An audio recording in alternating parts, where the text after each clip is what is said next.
Bonjour, je suis Sandrine Donzel de S comme C. Je vous propose tous les mercredis matins ce temps du SOS S comme C. Alors je rappelle le principe rapidement.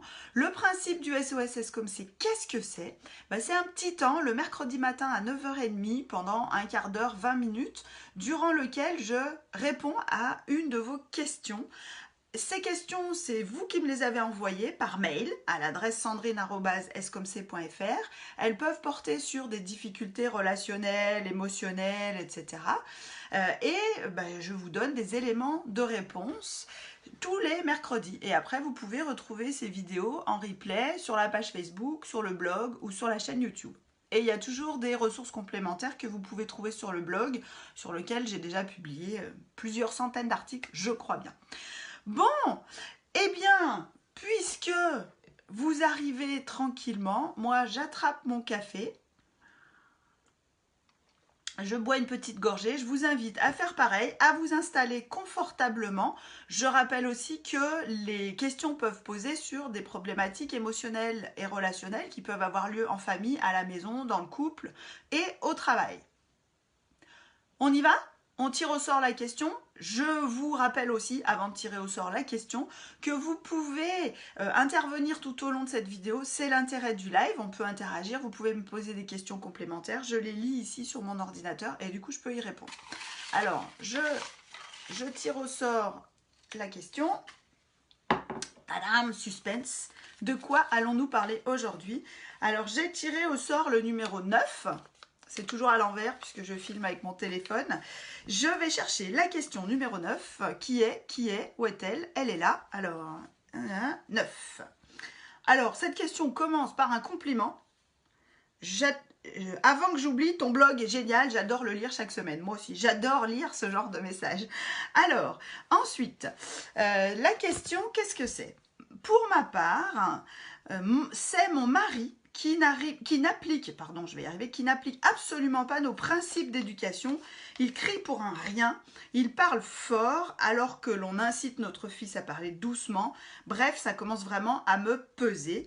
Il travaille chez nous car il est indépendant. Il a son propre bureau, mais je pense qu'il n'arrive pas à faire la coupure pro-perso. Il ne sait le faire que lorsque nous faisons des travaux car il a autre chose en tête. Le problème, c'est que nous ne faisons pas des travaux toutes les semaines, évidemment. J'aimerais vraiment une idée pour pouvoir lui montrer que ça serait mieux s'il faisait des efforts ou au moins faire attention. Donc, nous avons une question qui porte sur le couple, à première vue en tout cas, sur une divergence de principes éducatifs, à deuxième vue, on va dire ça comme ça. Mais moi, j'y rajouterais plutôt une question qui porte aussi sur la gestion du stress au travail et le burn-out en particulier. Alors, je vous explique pourquoi je dis ça. Donc, la personne qui m'a posé cette question, elle me dit, voilà, mon mari, il crie, il s'énerve pour un rien, etc. Très souvent, l'irritabilité, le fait de s'énerver, de crier, est lié à du stress. C'est-à-dire qu'avant de vous diagnostiquer... Alors, je fais juste un truc parce que j'ai l'impression que vous ne m'entendez pas. Donc, si vous pouvez me confirmer que vous m'entendez, ça serait top. Je reprendrai du coup après le live. Allô, allô? Non? Bon. Pas de réponse, bonne réponse. Tant pis, je vais continuer, on verra après. Donc, ce que j'étais en train de dire, c'est que effectivement, le stress, le burn-out, l'épuisement peuvent constituer des raisons, des origines au fait qu'on s'énerve ou qu'on va devenir irritable, qu'on ne supporte plus rien et qu'on va faire exactement l'inverse de ce qu'on aimerait faire. Donc ce que j'étais en train de dire, c'est que avant de vous diagnostiquer ou de diagnostiquer l'un de vos proches comme étant un mauvais parent qui n'applique pas les principes éducatifs, il est quand même nécessaire de vérifier que cette personne n'est pas en état d'épuisement, n'est pas stressée parce que l'irritabilité est un signe de burn-out. Ça, c'est vraiment très important à retenir. Je le constate assez souvent dans les accompagnements que je peux faire. Et dans ce cas-là, j'ai bien peur que pour ce conjoint, ce soit le cas. Le burn-out, c'est quelque chose qui arrive quand on est dans un contexte qui est émotionnellement stressant, émotionnellement exigeant, où on a de la pression et on a envie de bien faire, besoin de bien faire. Alors, a fortiori, ça arrive aussi à des gens qui sont salariés évidemment, mais a fortiori quand on est indépendant, quand on est chef d'entreprise, le poids de la responsabilité financière, c'est pas seulement on a envie de bien faire son travail, mais on a aussi le poids de la responsabilité financière pour soi-même, pour sa famille et éventuellement pour les salariés qu'on fait travailler. Ça constitue un contexte favorable au burn-out, évidemment, parce qu'il y a un contexte de pression. Donc, c'est ce qui pourrait expliquer, ma chère Maude, que votre conjoint s'énerve, alors qu'au fond, c'est pas du tout comme ça qu'il a envie d'être père. Vous me dites dans votre question, je vais la reprendre, vous me dites dans votre question, il n'applique absolument pas nos principes d'éducation. Donc, première étape, je vous invite juste à vous poser cette question, est-ce que ce sont vraiment vos principes, au sens de vous, le couple, ou vos principes à vous, Maude, que votre mari n'applique pas. Ça vaut le coup de se poser la question quand même en amont, parce que si l'autre n'est pas du tout d'accord sur le fond avec la façon dont on voit les choses, il risque d'y avoir un problème. Mais très souvent dans les couples, ce qui se passe, c'est qu'au fond, sur la théorie, les gens sont parfaitement d'accord, mais sauf que ça dégénère le moment venu. Ok, donc ça c'est le premier aspect. C'est quoi nos principes d'éducation? Et il ne s'agit surtout pas d'avoir une discussion culpabilisante, sermonnante, moralisante. J'imagine dans ce genre de situation, qu'est-ce qui se passe très souvent? Eh bien en fait, le conjoint, là, le mari qui s'énerve, qui crie, etc., se sent probablement coupable et celui ou celle qui assiste à l'événement, qui voit l'autre s'énerver, crier, etc., va avoir une attitude, voilà, elle dit, ça commence à me peser. Donc du coup, qu'est-ce qui se passe? On s'énerve, on est tendu, on va avoir même si on se retient, des micro-signes, voilà, un peu de lassitude, d'agacement, qui viennent peser sur l'autre.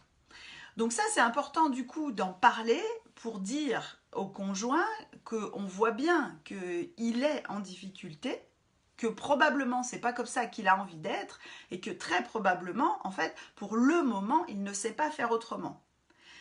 Ça, c'est pour déculpabiliser, enlever la pression. C'est toujours compliqué de devoir reconnaître que c'est l'autre qui a raison. Donc si vous voulez arriver à un résultat qui est satisfaisant pour la relation, il va falloir abandonner l'idée de faire revenir l'autre à la raison en étant désagréable avec lui. Maude, vous me dites, j'aimerais une idée pour pouvoir montrer à mon mari, à mon conjoint, que ça serait mieux s'il faisait des efforts ou au moins faire attention. Avant de faire ça, je vous en conjure, j'utilise des grands mots, vérifiez qu'il ne fait pas déjà des efforts.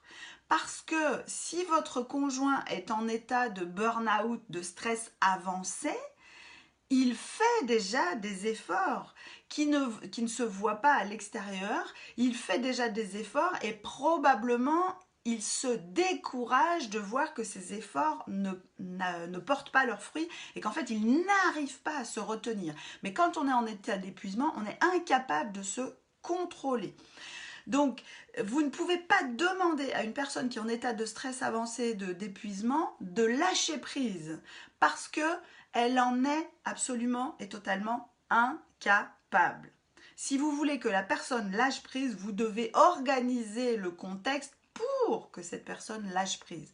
Je vous donne un exemple un peu dans l'autre sens. Dans beaucoup de thématiques je vais y arriver, d'accompagnement de couple que je fais, le conjoint me dit, il faudrait que ma femme lâche prise, je lui dis de prendre du temps pour elle, etc. Mais elle ne le fait jamais. En entreprise, les managers me disent, oui, je vois bien qu'un tel dans mon équipe, il est vraiment pas bien, et je lui dis, si tu veux, on va aménager un peu, voilà, on va répartir un peu de ta charge le temps que tu récupères. Et la personne me dit, mais non, c'est bon, je vais gérer, d'accord? Et ce qui veut dire, et probablement ici, que Maud, elle dit à son mari, en substance, bon allez, lâche prise, laisse un peu tomber, ça va aller, etc. Et que il ne le fait pas. Dans toutes ces circonstances, en fait, la personne ne peut pas. Donc si l'entourage ne dit pas à un moment donné, le mari avec sa femme qui s'épuise prend du temps pour toi, si le conjoint ne dit pas je t'ai pris rendez-vous à la salle de sport, dans un spa pour un massage, avec des copines pour aller au cinéma. Et moi, pendant ce temps, je m'occupe des enfants, j'ai prévu telle activité, je vais leur faire ça à manger, etc. La personne ne peut pas lâcher prise. Si en entreprise, le manager ne dit pas, écoute, tu n'as pas le choix, j'ai réorganisé et pendant quelques semaines, voilà comment ça va se passer, la personne ne lâchera jamais d'elle-même.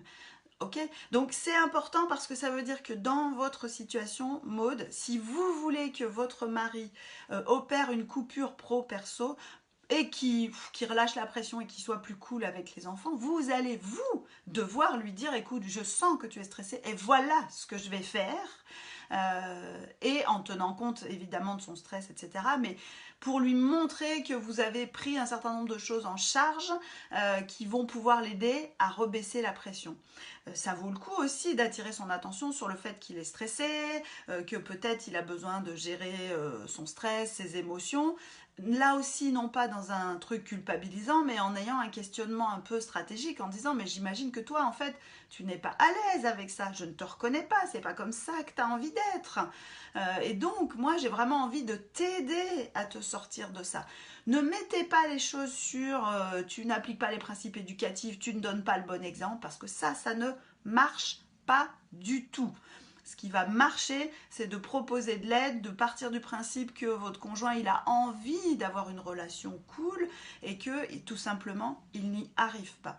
C'est pas complètement étonnant qu'il y arrive, qu'il soit plus détendu quand il y a des travaux, parce qu'en fait, dans le burn-out, il y a probablement tout un mécanisme voilà, de rumination, de préoccupation qui sont orientés vers son travail. Et il faut que l'activité qui remplace soit suffisamment prenante au niveau émotionnel, mais au niveau cerveau aussi, pour nous dériver notre attention de nos préoccupations.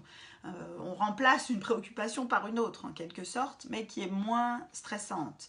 C'est pour ça qu'on s'énerve autant sur les enfants quand on est dans des situations de burn-out ou d'épuisement, parce qu'en fait on a notre cerveau qui est déjà très préoccupé par tout un tas de choses, et la moindre petite chose que les enfants vont faire va être vécue comme étant un empêchement de résoudre les autres problèmes. C'est probablement ce qui se passe aussi avec votre mari, Maude, dans cette situation où il trouve les enfants terriblement insupportables parce que les autres problèmes sont vraiment très, très, très prenants. Donc, je résume tout ce que j'ai dit.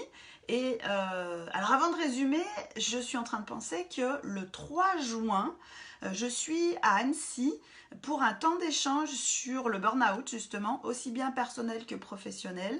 Ça peut être intéressant parce que ça permet justement de comprendre, enfin j'espère qu'en tout cas dans ce temps je vous permettrai de comprendre ce que c'est que le burn-out, comment ça fonctionne, l'impact que ça peut avoir, aussi bien personnel que professionnel, le mécanisme est exactement le même. Et donc, si ça vous intéresse, je mettrai le lien dans la description de la vidéo.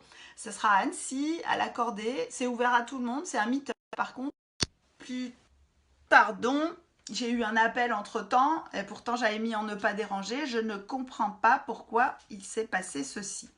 Donc je reprends. J'étais en train de dire que j'avais un meet-up le 3 juin à Annecy sur ce thème du burn-out qui peut être intéressant aussi bien si vous vous sentez à risque de burn-out que si vous avez dans votre entourage des gens où vous sentez qu'il y a un petit risque de burn-out effectivement ou un gros risque de burn-out pour comprendre ce que vous pouvez mettre en place en étant dans l'entourage pour aider les personnes qui sont en train de souffrir de ces états d'épuisement. Donc, je reprends juste pour résumer, Maude, ce que je vous ai dit par rapport à votre mari. Je vous propose plutôt de partir du principe que, non pas qu'il ne fait pas d'efforts, mais qu'au contraire, il fait des efforts, qu'il ne donne pas les résultats escomptés et qu'en fait, ça ne fait que rajouter une préoccupation supplémentaire. Et s'il est très stressé, il a probablement déjà assez de préoccupations comme ça. Donc je vous propose plutôt d'aborder les choses en disant je suis sûre que tu aimerais être plus cool avec les enfants et que pour le moment tu n'y arrives pas, et de pouvoir discuter avec lui des solutions que vous pouvez mettre en place, que quand il sent qu'il commence à être stressé, que c'est la tension, qu'il puisse vous le faire savoir, pour que vous puissiez l'aider à ce moment-là à couper, à faire autre chose. Ça va vous demander aussi probablement d'être beaucoup plus cadrante avec lui, non pas sur son comportement avec les enfants, mais sur la façon dont il gère son stress. Vous pouvez demander son autorisation. Et si vous êtes la personne en état de stress, d'épuisement, demandez à l'entourage de vous arrêter. Dites-leur, je sens que je suis trop stressée et à certains moments, en fait, j'arrive pas à couper, j'ai besoin que quelqu'un me dise stop, maintenant tu fais ça et pas autrement. C'est une forme de charge mentale, ça permet de couper la charge mentale si quelqu'un vient prendre en charge à votre place. Donc demandez de l'aide à votre entourage si vous êtes dans ce cas-là, et si vous êtes comme Maud, la compagne ou le conjoint d'une personne stressée, soyez beaucoup plus cadrant. La personne ne doit pas avoir le choix. Pour les coupures, etc. Revoyez la vidéo un petit peu avant, quand vous la regarderez en replay, sur la partie où je dis, en fait, si madame dit j'arrive pas à prendre du temps pour moi, monsieur prend le rendez-vous à sa place, s'occupe des enfants, prévoit à manger, fait les courses, gère tout de A à Z. Madame doit pouvoir être mise dehors à coups de pied dans le derrière en disant tu prends ta voiture, tu vas là-bas, il ne faut pas que la personne en état de stress ait à réfléchir, parce qu'elle est incapable de réfléchir correctement. Donc voilà, c'est ça ma piste, c'est de l'aborder sous cet angle-là, de pouvoir proposer aussi au conjoint à ce moment-là de parler de son stress, qu'est-ce qui te préoccupe le plus, quels sont les problèmes que tu rencontres, parce que c'est aussi une façon de poser un peu sa valise et d'aborder ces choses-là pour pouvoir se sentir au moins soutenu, et on va pouvoir réfléchir ensemble à des solutions. C'est toujours moins stressant que d'y réfléchir tout seul. Donc voilà, mes pistes, c'est ça. J'attends pour voir si vous avez un petit peu des questions par rapport à cette problématique. Je vous rappelle juste les prochains événements en attendant de voir les questions que vous pourrez poser. Alors je vous rappelle d'abord, premièrement, que si cette vidéo vous a plu, vous a été utile, vous pouvez contribuer sur Tipeee. C'est une plateforme de pourboire participatif. Vous pouvez donner à partir de 1 € pour me remercier, pour me payer un café, pour les ressources que je mets à disposition. Deuxièmement, vous pouvez aller faire un tour sur le blog.escomc.fr, où vous retrouverez des ressources complémentaires. Je mettrai des articles en lien dans la description de la vidéo aussi, quand je la mettrai en ligne juste après. Troisièmement, les événements. Donc, le prochain, c'est jeudi prochain, si mes souvenirs sont bons.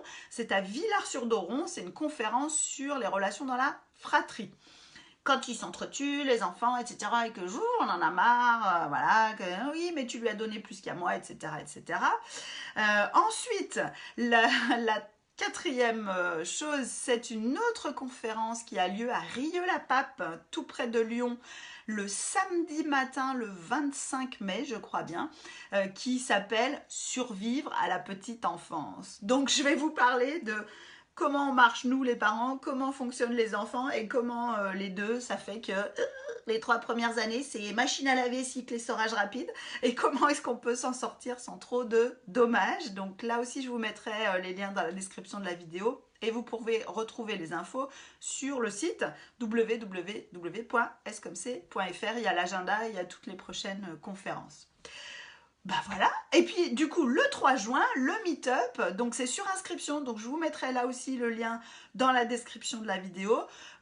Si vous avez envie de venir, c'est ouvert à tout le monde, c'est gratuit, mais il faut absolument vous inscrire parce qu'il y a un nombre de places très limité. Le meet-up sur le burn-out, aussi bien personnel que professionnel. Meet-up, c'est un temps d'échange. Je ne vois pas de nouvelles questions. S'il n'y en a pas, je vais simplement vous souhaiter une bonne journée. J'en profite pour vous dire qu'il n'y aura pas de SOS Escomc la semaine prochaine parce que je ne serai pas disponible. Mais je vous retrouve la semaine suivante, bien que je crois que ce soit le week-end de l'Ascension. Donc, je vous tiendrai au courant. Dans tous les cas, vous pouvez m'envoyer vos questions à l'adresse sandrine@escomc.fr en précisant bien question pour le SOS, S comme C. Ces questions, elles peuvent porter sur toutes les difficultés émotionnelles et relationnelles que vous pouvez rencontrer, aussi bien dans la relation avec vos enfants, que de la relation dans le couple, que de la relation à vous-même, les angoisses, la dépression, la procrastination, des difficultés à gérer son temps, et aussi bien dans le cadre professionnel, émotions et relations dans le cadre professionnel. Je vous souhaite une bonne journée et je vous dis à très bientôt.